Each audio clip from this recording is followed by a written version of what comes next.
Camera వెనకాల ఉన్నారు, అదే తేడా. అది తప్ప ఇంకేం తేడా లేదు. I have the same rights what you have as a citizen and you have the same rights what I have as a citizen. I'm just a normal citizen of this country who just is in the film industry. That is the only difference. So please understand this. Whenever you pick up your phone and whenever you type, not for me, any celebrity, any politician, when you write bad words, it is not for us. That is what you are. You are a neech rakshas manishi.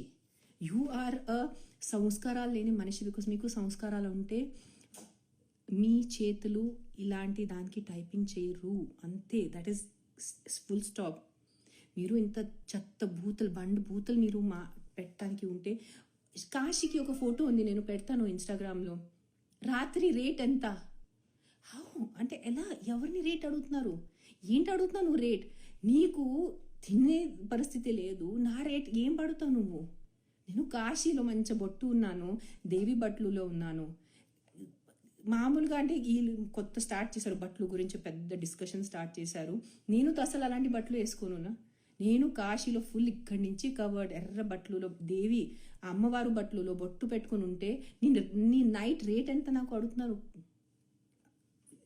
ఇది no this is not right. ఇది correct